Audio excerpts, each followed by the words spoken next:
I don't think you can buy strawberries. None of the garden centers sell them this time of the year, but this is a great time of year to plant them and move them around. So anyway, it just goes to show again, I don't know why they don't do that. People, I guess, aren't thinking about planting strawberries in September, but it's a great time of year to do it.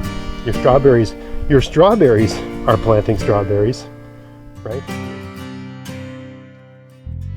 Hey, it's Greg here at maritimegardening.com, and I had a viewer question recently, and I thought I'd wrap a video around answering it. The question was, I'm just going to paraphrase it here because it's a fairly long question, but have you done up a planting schedule? You know, it's a person who's a new gardener, new to gardening. They really, you can just tell from the tone of the email, they want to get going, and they want to get started. Whatever stage their garden's at right now, it sounds like they want to grow it and make it bigger and do more, and that's great to hear. And they're saying, what do I do now? What do I do in the fall? What do I do in the spring? What do I do in the summer? That sort of thing. The short answer is that I did a podcast with author Lee Reich, who wrote a book called Weedless Gardening. I believe that's the title of the book. And there's a schedule in that book. And Lee emailed me the Excel file that he had created to make that table in the book. It's a planting schedule. And I sort of optimized it and made it a little more fancy and put it up on my podcast website. I'll put a link to it at the end, in the description box of this YouTube video. You can download that. And that is a planting schedule that ties the various planting dates to your last frost date where you are. It's just something you'd look up, you'd Google that, last frost date for where you live. You punch that into the table, and then all the dates will change until you want to plant things. That's one way to do it. But to be honest, I really don't. I mean, I did that. I did that video with.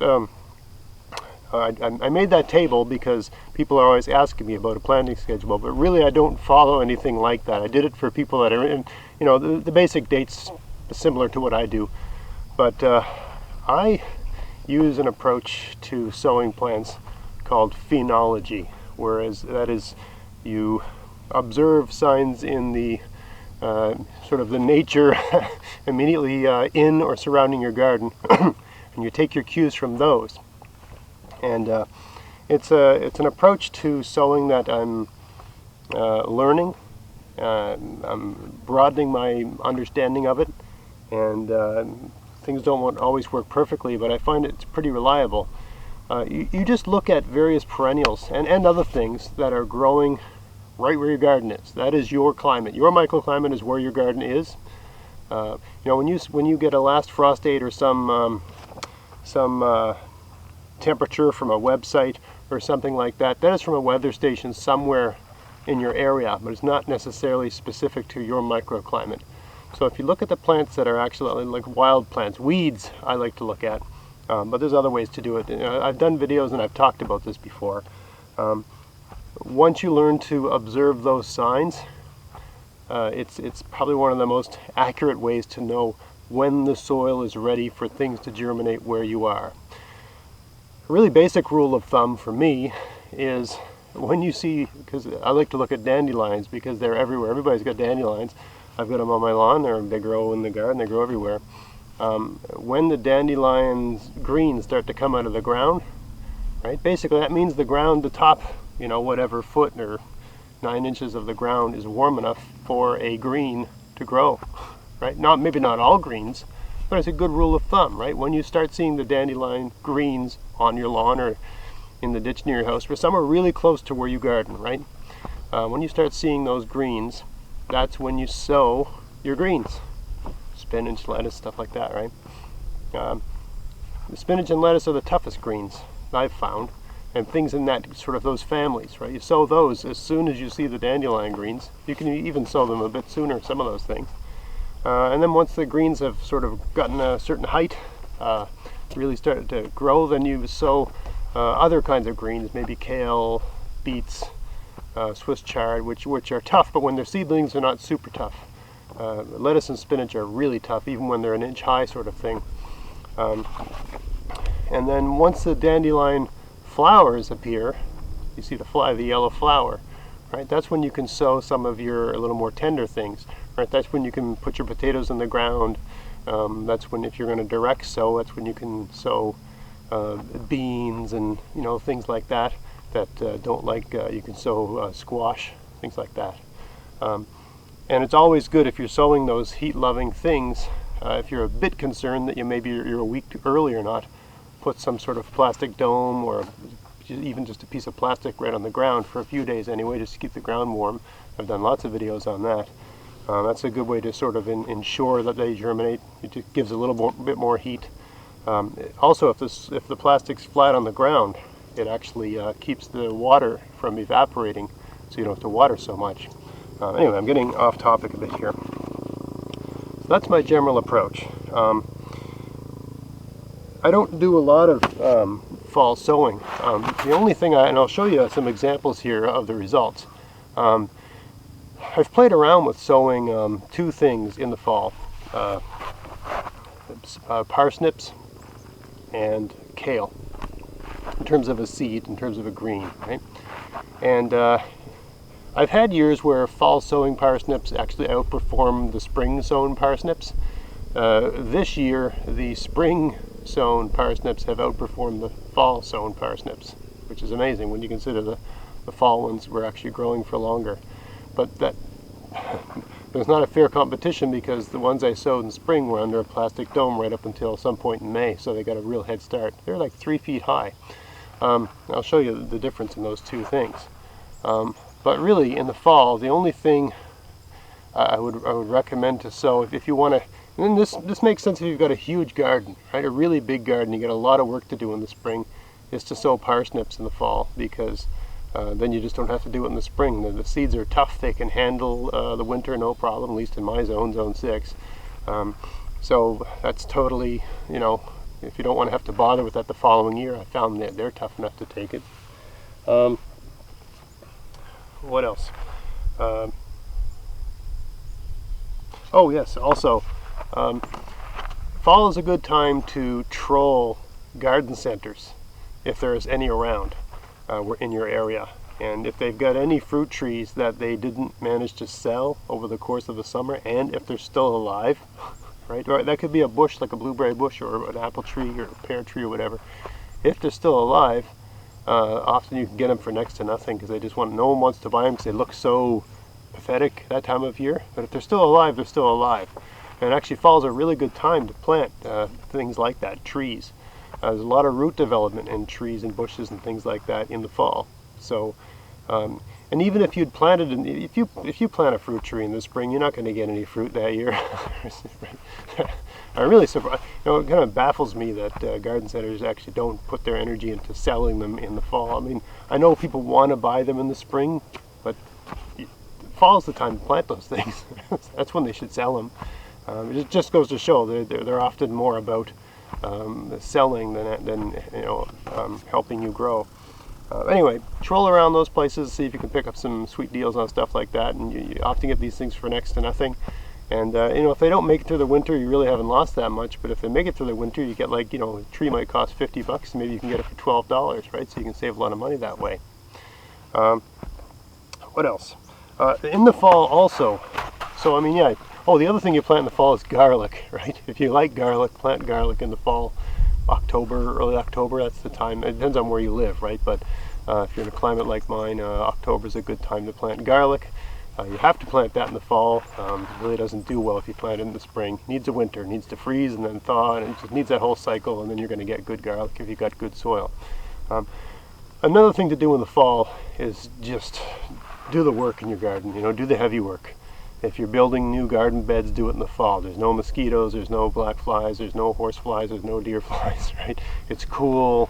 You're just, I don't know, I always felt energized in the fall. A strange energy comes over me in the fall, and I get all this industry, and I want to do stuff outside. Whereas in the summer, I just want to sort of laze around, drink beers and stuff. So I get energy in the fall, and it's stuff I want to do. So it's a good time to develop your garden. If you're going to build new beds, do that. If you're going to be gathering mulch in various places, gather and hoard mulch, do all that sort of stuff. So your energy is best spent in the fall. I mean, yeah, plant your garlic, maybe plant some parsnips, and you can try sowing kale. I've sown it in the fall, and it'll come up the following year in my climate anyway. But your energy is best spent getting your garden ready, getting the soil ready, doing, mulching your beds, the beds that are sort of done, mulching them, doing all that sort of work. That way the only thing you have to do the following spring is focus on planting, sowing, and sort of nursing things along to that effect. I've shown this in other videos before. But when you buy your seeds, right, I tend to sometime in February, I've done videos on this, and I'll do another one this year. I plan out my garden. I plan out where everything's going to go. I veer from the plan. I don't follow the plan to the letter, right? But I would say 90% of where things are was laid out in my plan. So, and all the plan is I take a picture of my garden. I've got a hill over here. Maybe you'd have to get up on a ladder or use one of those, those flying camera things. But I get a sort of overhead view of my garden. You could just sketch it out on a piece of paper, for that matter. I get an overhead view of my garden, and I write down where everything is this year. And then I over the course of this takes me a couple weeks. I don't do it all in one go, but I'll take a few weeks and just look at it all the time, and so I know where everything was the previous year, and then I make decisions about where everything should go. I make decisions about what I want to plant, what worked, what didn't work. If I don't want to plant something, again, I take it off my list. I make a list of all the things I'm going to plant and where they're going to go, and then I order my seeds. I have a sponsor, so I get everything from Vessi Seeds. And then once I get my seeds, I put them in a little box like this, almost like they used to have in the libraries back in the old days before the interwebs and such. And I organize the seeds from things that are planted early in the front to things that are planted late in the back. Really simple, right? So that way I know that when I go to my garden, in April, the stuff in the front is what's got to go in the ground. And then when it's May, the stuff that's like a little bit back from the front's got to go in the ground. And so on and so on and so forth. Right? So it's just a really simple way to keep it all sort of in one place. You go out to the garden, you bring this thing with you.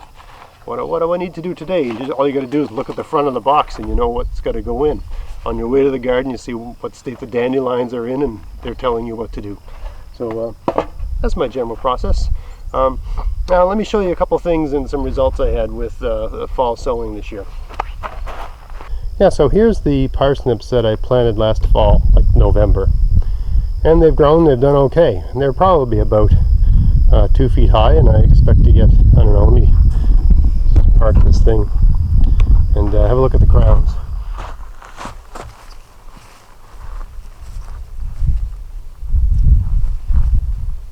The crowns tell you everything.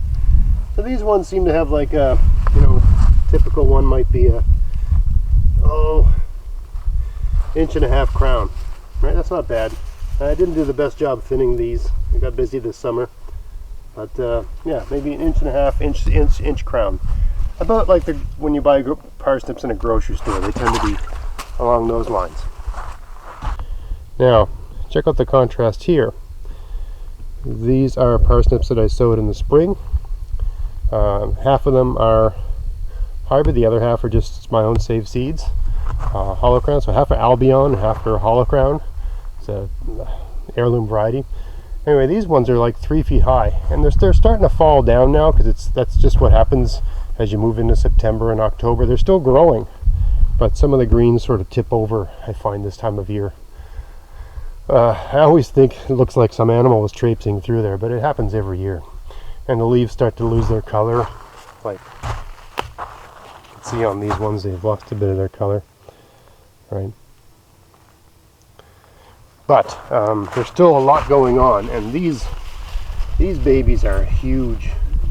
These are like 2 inch at the crown, big parsnips. If you don't like parsnips, or if you've never tried them before, you just roast them in the oven. You'd roast a potato, toss them a little oil and pepper, salt and pepper. They're just delicious, and they store really well. So that's a good thing to plant. What else was I going to talk about? Oh, one other thing to do in the fall, and this is a good time to do it, is if you have strawberries or a friend with strawberries, it's a good time of the year to propagate strawberries. So this bed here is a bed of strawberries that I planted last fall. I planted them, like late October, I think. It was a little bit late for doing this. Really, September is the best time to do it. And I planted some later in November, and they didn't make it. But these ones, you know, I sowed these, and then around end of November I covered them with a mulch, and they came back this year. This is a variety called Seascape. They're what's it called? Day neutral, and they produce. Right? They produce in September and even into October. They continue to yield. Look at that baby. Nice strawberry. Can't wait to eat that. I mean, they produce in the June, just like regular June bears, but they also produce intermittently during the summer if it doesn't get too hot, and they continue to produce. They give you another big yield in the fall, and this seems to be. They didn't do much in the spring because I just moved them last year, but they're doing good now. So, you know, if you have a friend that grows strawberries, they put out these things called runners, and the runner will have, and it's this big long thing, tendril, and then some leaves will appear about, I don't know, 16 inches from the main plant. And underneath where the leaf is, it'll put out roots. Let's see if I can find one. Here's one that seems to be doing that. Take that one off. Right, so this will become a strawberry. See how it's trying to produce roots? Right, so if you've got a bed or a friend with beds that are putting these things out, once these roots are maybe like an inch or two long, you know, gently remove this and leave as much of this almost like an umbilical cord on as possible, and put that in the ground where you want your strawberries to be, and it should root in there and grow. And if you do it around this time of year, you should get strawberries next year. That's another thing to do in the fall, in September, is propagate, move strawberries around. And I'm going to be doing some of that this year. I'll probably make a video about it if you want to stay tuned for that. I don't think you can buy strawberries. None of the garden centers sell them this time of year, but this is a great time of year to plant them and move them around. So anyway, it just goes to show again, I don't know why they don't do that. People, I guess, aren't thinking about planting strawberries in September, but it's a great time of year to do it. Your strawberries are planting strawberries, right? I mean, this is a very new runner that the strawberry just put out. Your strawberries are planting strawberries, so maybe you should be planting strawberries. Right? Again, that's phenology. Look, what's nature doing? What are the plants doing? Well, they're trying to propagate. It's a good time to propagate them. Potatoes. This is something people are always telling me to sow in the fall, and I've had no luck with it. Or let's put it another way. The results have been extremely variable sowing potatoes in the fall. I think if you're in zone 7 or zone 8, it's possible. And even in zone 6, I think it's possible depending on the conditions. But where I am here, it's very wet. And the potatoes, the soil saturates with water, and the potatoes freeze and they die, right? There's lots of people that have given me messages, well, I do it and it works for me. That's great, right? If you live somewhere that doesn't, we have a particular kind of winter here where we get a lot of, we get snow, but then we get rain, and we get ice, then we get snow, and then we get rain, then we get ice, and then it can be like -20. So in February, here in Nova Scotia, you can have 2 feet of snow one day, and then a week later all the snow is gone, and it's -20. And that's just not conditions that potatoes like. I mean, that said, I still get the odd potato volunteer every year, but if I take a whole bed and put potatoes 8 inches deep under a mulch and leave them like that for the winter, I don't know, maybe a third of them will make it through the winter. The rest of them will just rot in the ground.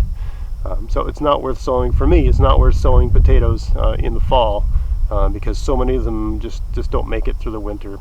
But if you're living somewhere where that works, do that. You can do that too, right? I know there's lots of garden gurus that talk about doing it, but they don't live where I live, right? So, I mean, gurus are great, but and you should always. It's worth trying what they suggest. You know, I saw, I think it was Paul Gauci, plant potatoes in the fall. So I said, oh, I'm going to do what he does. And it didn't work for me, right? Because he lives in like Washington State, and I live in Nova Scotia, Canada. Different climate. Anyway, just some ideas on getting a garden going and planting dates and that sort of thing. Some reflections on various levels of success I've had with different techniques. I would say 95% of what goes on in my garden gets sown in the spring, right? But I do put a few things in the fall. But the fall really is the best time of year to just do all the other work, right? It amazes me when you go to garden centers, everybody's buying soil and they're doing all this work in their garden in the spring. You do all that in the fall, especially mulching, right? People are throwing away mulch in the fall. They're bagging up leaves and putting them on the side of the road. Any bed that you have that's sort of done producing vegetables, you get that mulch on them as soon as possible to get the worms active in that soil. The worms are what take the mulch, turn it into various, worm poop, which is what your plants need. So the best way to replenish your soil is to get a mulch on it as soon as you can. I mean, I always have a mulch on my soil during the entire growing season, but I put a heavy mulch on for the fall to sort of, give the beds you're almost like extending the fall, right? The worms stay a little bit warmer, a little bit longer. You get a little bit extra time of composting. Plus, you need a place to put all that mulch anyway, right? So that's another thing to do in the fall. Anyway, just some ideas. I hope that wasn't too disorganized. I hope that made sense. I've got that planting schedule. I'll put a link to it in the description box if you're interested in that. Look into phenology. I'll spell it out on the screen. It's a great way to connect with the ecosystem exactly where you're planting, and just it's just another way to be in touch with nature. You're letting the natural world tell you what to do, as opposed to some thermometers and a calendar, which is I'm not saying that's not effective. It is, and a lot of people like that. They like a schedule. I like coming outside and just smelling the air and just seeing what's going on, and letting letting nature tell me what to do. I like being passive when I'm out here, but that's me. I mean, you got to do what works for your personality. So I hope you found that video interesting. If you did, please like, share, subscribe. Check out my podcast, maritimegardening.com. And until next time, get out there, get at it, have fun in your garden. Thanks for watching.